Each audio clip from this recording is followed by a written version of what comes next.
Welcome to your closing markets. I'm Michelle Rook. We have John Payne with HedgePoint Global Markets joining us today with analysis. And we started off with everything to the plus side, but livestock saw losses into the close, mixed in the grains, feed grains higher, soybeans lower. And John, let's talk a little bit about the macroeconomic markets. Of course, we had a couple of sharp sell-off days, risk-off days that really pulled down the commodities sector. So the grains, corn, and wheat trying to recover here today. Is it a one-day bounce? Is that all we're going to have? Well, I think you got to be pretty optimistic here that we've held in, and whether that be due to global conditions with what's going on in Russia, or you have the problems in Argentina with the crop. But at this point, it's a 10-year Treasury story. The U.S. dollar obviously is getting the headlines here.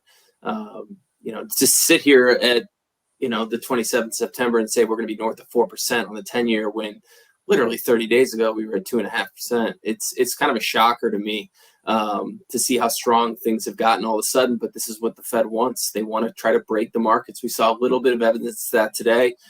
We had the S&P home price index out. Saw its first month-over-month break in I think 6 years, and the second we've seen since the financial crisis kind of wrapped up at the back end of 2011. So. The Fed is getting what they want, starting to see prices cool. Commodity markets have come off quite a bit. And the froth is certainly out of the economy. Now it's going to be about what they do. The turn is expected. I think a lot of bulls are trying to buy these breaks here with the expectation they're going to then come off, because I just don't think we can survive with a 4% 10-year note, at least for very long. But it doesn't matter at this point. They want to see inflationary data. So the next month of reports that'll kick off here with jobs on Friday, and then get into the CPI numbers midweek. Those will collide with what potentially could be bullish USDA reports. So from the feed grade perspective, corn and wheat, you have the Ukraine story that's continuing to go on.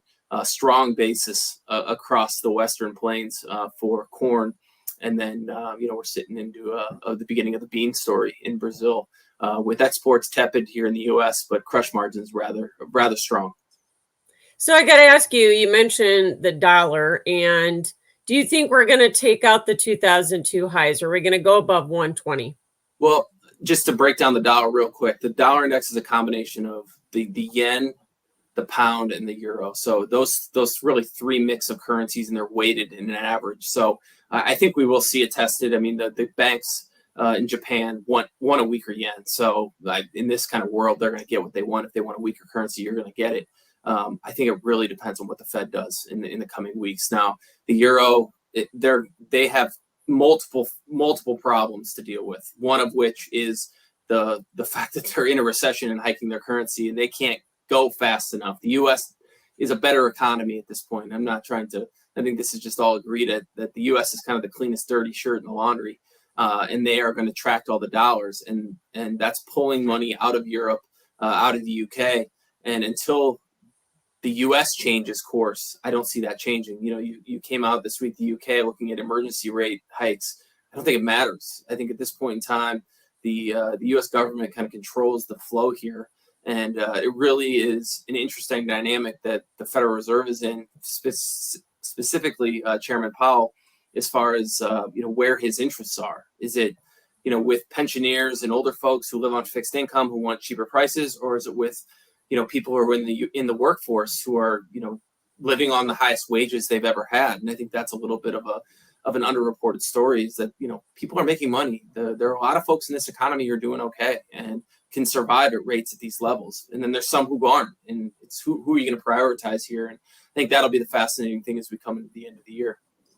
So aside from the outside markets, let's talk about the next piece of fundamental information that we're going to get here is quarterly stocks. And some of the average trade guesses are about at par with last year on both soybeans and wheat, but it looks like corn quarterly stocks could be above last year, which intuitively doesn't make sense to me. But what are you going to be looking for, and what do you think we'll see? I think we'll probably see a little bit of that 1.5 billion bushel number. I think it's digested at this point to a certain degree. I think the expectations are for that, end of the year, prices got high. You and I, before we went on the air, we're talking about ethanol plants in the northwestern growing regions idling. There is some bushels here that are going to be kind of kicked into the next marketing year. And I think that, to see a bullish, a bearish number wouldn't shock me. But I don't think the market's trading on that at this point. I think it's trading on the aforementioned dollar. And then I think you look at where the basis is. And, the farmer at this point in time kind of has some leverage, especially as we get past the harvest and they start to put it away.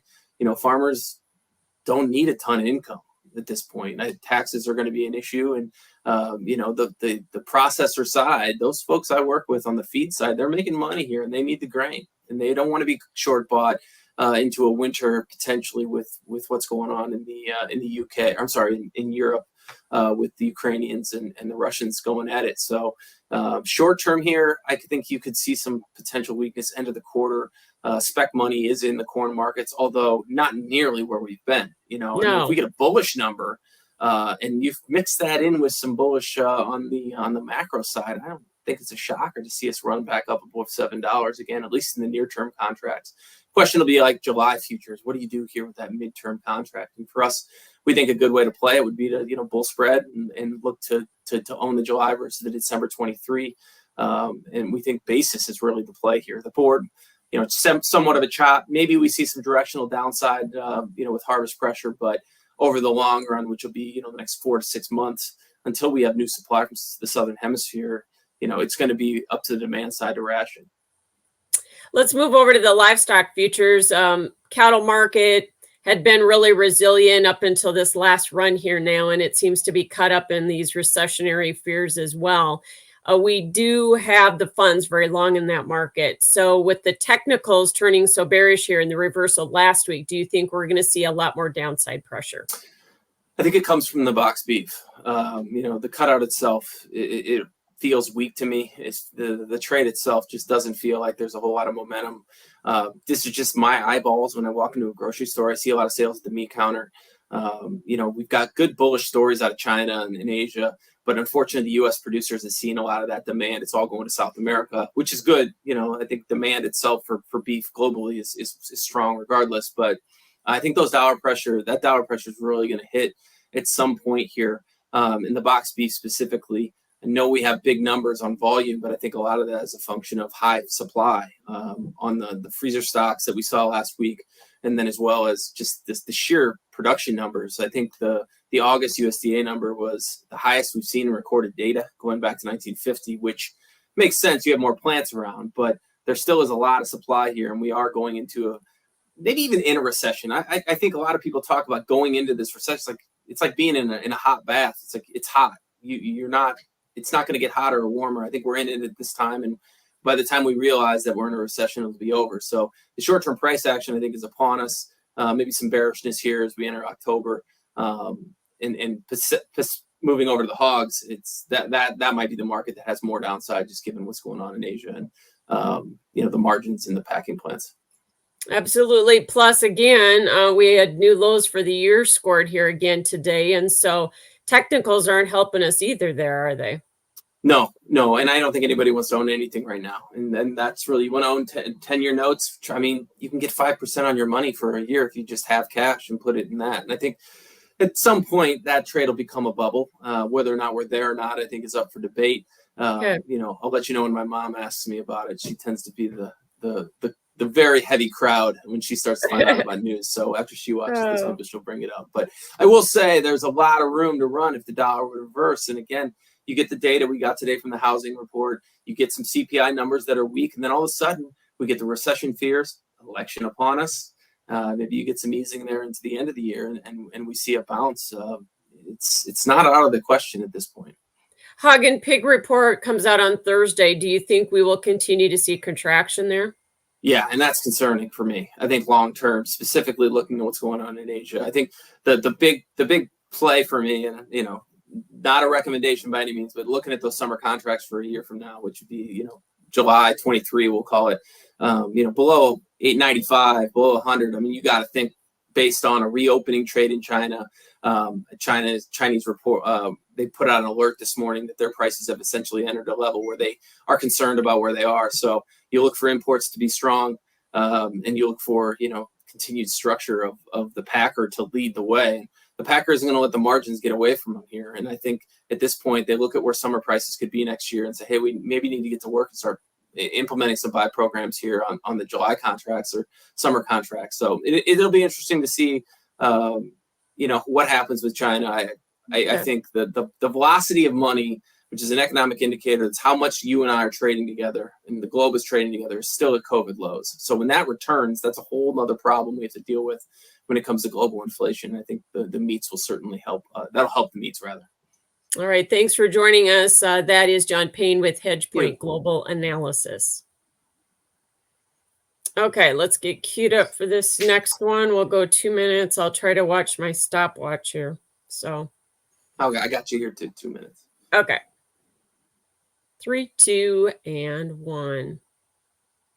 Joining us with market analysis, John Payne with HedgePoint Global Analysis. And John, cotton market still mostly lower on Tuesday, despite the fact that we're looking at some impending hurricane damage in some of those cotton production areas during harvest. But it's really been more about the economy and global recession fears there, hasn't it? Yeah, I think, not sure when this is going to air, but Thursday morning, the 28th, it's the Nike earnings. So we'll see kind of what the demand is for apparel, specifically U.S. branded apparel.